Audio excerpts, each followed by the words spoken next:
Le marché doute et la peur s'installe alors que le narratif IA s'effrite. On voit aussi les Magnificent Seven qui peinent à rebondir. On va voir si prochainement on a un lot. Un VIX qui s'élève, donc la volatilité élevée, et un dollar index en tendance haussière, avec en ce moment une petite phase de repli. Le marché qui ne manque pas de narratif. On a d'un côté l'inflation élevée du passé et en même temps la résolution, ou en tout cas tendue au niveau de l'Iran US, qui a fait baisser significativement le prix du pétrole. Donc le marché se cherche et il a besoin d'une bonne nouvelle. Mais que fait Trump, On n'a pas entendu de dinguerie de sa part depuis au moins 10 jours. On espère au moins de son côté un signal qui rassure tout le monde ou alors autre chose. Mais le marché a l'air d'être en attente d'un consensus qui nous fait partir franchement à la baisse ou franchement à la hausse. Personnellement, il y a quelques jours, je vous avais parlé que j'attendais une news bearish qui viendrait par surprise, qui expliquerait un petit peu la chute qu'on a eue il y a quelques jours. C'était maintenant, ça commence à dater, cette chute un petit peu qui a eu lieu en post-market.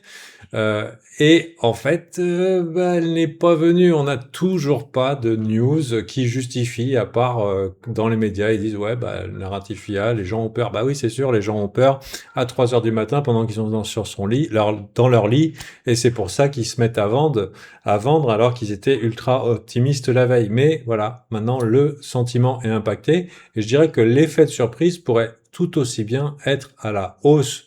Donc je dirais qu'il nous manque un catalyseur qui rende le marché unanime, ou alors carrément Wall Street est complètement parti en vacances et on va se passer avec un mois de juin, un mois de juillet complètement à plat. Donc c'est un contexte de marché qui est compliqué. À noter que Apple nous a fait une grosse chute, un chute historique. C'était pas arrivé depuis le mois d'avril 2025, pardon. Et du coup, ici, mouvement ABCD, bien baissier, anticipé par notre ami Thomas chez Alpha Team avec un simple bear flag qu'il appelle le canal de la fuckerie. Donc, ça a été vu et étudié chez nous. Personnellement, j'hésitais à faire une météo avant parce qu'il nous manque vraiment des informations et je suis quand même à l'affût. Je me dis, est-ce que on pourrait avoir une rotation dans les Magnificent Seven qui ont été franchement délaissés? Alors, je vous avoue, c'est pas dans le graphique. Il faudrait vraiment qu'il y ait quelque chose qui parte. Mais vu l'amplitude des retracements, je dis pas forcément que c'est un bon achat, mais vu l'amplitude des retracements, je me dis que s'ils repartent, vu leur capitalisation, ne serait-ce que, allez, disons, c'est juste, on parle juste d'un petit rebond de chat mort, un dead cat bounce, comme on dit dans les contrées du trading. Un rebond de chat mort, un dead cat bounce, et regardez, ça fait quand même des amplitudes assez significatives sur ces grosses capitalisations et qui pourraient redonner du coup, redonner un gros coup de boost au Nasdaq qui attend son prochain catalyseur pour repartir. Mais voilà, on est quand même perdu entre support et résistance. Et actuellement, c'est choppy land et on ne sait pas trop à quelle sauce on va être mangé.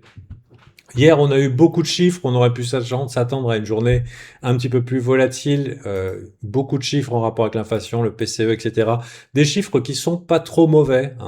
La Fed a parlé et c'est encourageant. Bien sûr, il faudrait qu'on voit pendant plusieurs mois des chiffres de l'emploi favorables et des chiffres d'inflation un peu plus favorables qui montrent que l'inflation se désinstalle du côté des services aussi, et du coup, on aurait une confirmation à la hausse. Mais voilà, ce marché est complètement hésitant. On garde quand même un œil sur ce VIX qui est élevé, qui est monté vraiment par surprise. Il faut dire que la session américaine a été assez violente en début de journée hier, en début de session américaine. Un gros rejet pour ensuite faire du rien du tout. On pouvait vraiment se gratter la tête. Et pendant ce temps-là, donc, grosse augmentation du VIX et le dollar index qui commence à faiblir. Ce qui pourrait appuyer, alors la tendance est haussière, long terme, on a breakout, mais c'est soit ça continue, mais soit lui aussi il enclenche une chute comme ça, un retest relativement classique sur un mouvement haussier unidirectionnel, et je dirais qu'une baisse dollar index plus un rebond sur les Max 7, ça pourrait redonner du jeu aux indices. Maintenant, moi j'anticipe ça déjà depuis plusieurs jours, et en particulier hier. Donc est-ce que ça va arriver aujourd'hui ou est-ce que ça va pas arriver du tout? Il faut avouer quand même que cette faiblesse est inquiétante au niveau des Max 7. Aussi, on remarquera que du côté des top performers, c'est-à-dire du Capex IA et des mémoires, nos top performers sont en difficulté. Le pré-market, ça va pas. MU, qui normalement se porte très bien et qui a fait un ATH en une nuit, enfin pendant la nuit sur l'annonce de ses earnings, bah là, il commence à ouvrir avec 5% dans le rouge. C'est peu commun. Jusqu'à maintenant, l'argent était concentré sur SNDK MU, et là, ça commence dans le rouge. Autre qui est aussi dans le rouge, il y avait AMD, donc tout ce qui est semi-conducteur, qui commence franchement dans le rouge. On peut se poser des questions. Donc, vous inquiétez pas pour moi, c'est pas des positions que j'ai pris, mais voilà, Intel aussi. Donc, voilà. On nous dit en début de semaine, et c'est un petit peu douteux, que le narratif y a ses frites, mais là on se retrouve face à une prophétie autoréalisatrice, et on dirait que ça commence à travailler les investisseurs qui se disent ok, ben on est en train de tourner. On est en train de tourner, d'ailleurs on tourne vraiment, hein. On a une vraie rotation sectorielle dans le healthcare, dans les matériaux, euh, et du coup, il faut regarder ailleurs. Pourquoi je me suis pas jeté dessus personnellement, ou en tout cas je doutais un peu de cette rotation, c'est que dans les derniers temps, dans les dernières semaines ou mois, on avait plutôt un marché où les rotations sectorielles de type défensive, consumer staples, ce genre de choses, eh ben, ça rebondissait, mais c'était les jours de dip. Et ensuite, après, bah, dès qu'on avait le feu vert pour se remettre à risque, et ben ça repartait dans SNDK, ça repartait dans MU et dans les semi-conducteurs. Donc je me disais, ok, ben on attend avec nos sous bien sagement et on voit quand c'est qu'on se remet dans la tech. Donc là, on dirait que c'est un petit peu plus durable, mais comme je vous dis, est-ce que ça serait pas le temps d'un rebond sur les Max 7? Maintenant, j'en ai aucune idée, mais si ça devait arriver, eh ben les entrées seraient pas mal et ça pourrait être durable.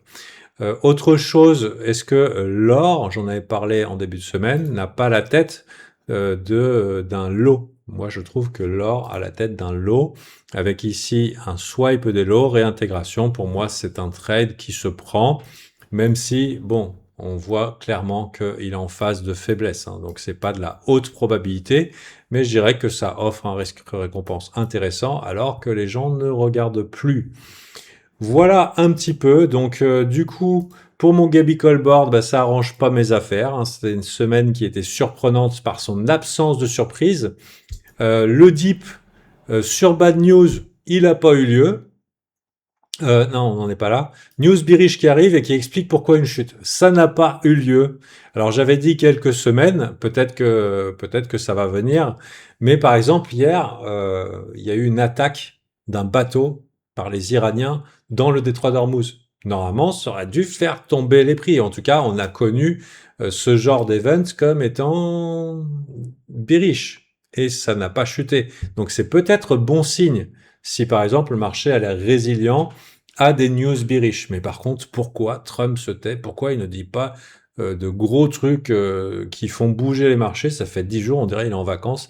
Sérieusement, on a l'impression que le marché est mort. Where is the master of ceremony? En tout cas, voilà. Quel sera le catalyseur haussier ou baissier qui va nous donner le feu vert pour se remettre à risque? C'est un petit peu ce qu'on cherche. J'aimerais l'anticiper, mais là, ça demande un petit peu de voyance, un petit peu de don de médium, ce que je n'ai pas. Je fais pas partie de ce genre de trader. Avant de vous quitter, je vous conseille de rejoindre Alpha Team si vous êtes investisseur, mais en fait, vous achetez, vous vendez des actions un petit peu au pifomètre. Vous n'avez pas de cadre. En fait, vous traitez les marchés comme si vous étiez trader et du coup les marchés vous traitent ainsi et ils vous le font payer cher, hein, surtout quand le timing est mauvais ou émotionnel. Donc si vous voulez mettre du cadre dans votre trading et investissement, trouver des stratégies qui vous conviennent, hein, c'est pas nous qui allons vous les donner forcément, mais vous aider à les extraire de votre propre expérience. On a cette expérience-là du marché pour aider les traders et les investisseurs à tirer leur épingle du jeu durablement. Avec récemment, c'est-à-dire aujourd'hui, j'ai sorti la version 2 de notre journal de trading assisté par IA qui permet non seulement de loguer des trades maintenant, mais d'identifier les trades A+, pour pouvoir systématiser votre trading, créer des setups propres. Voilà, donc ça c'est pour les membres Alpha Team et c'est compris dans le prix. Je vous dis à très bientôt, et c'est-à-dire lundi, pour la prochaine méthode des marchés et on espère que ça va redevenir vert. Allez, bye.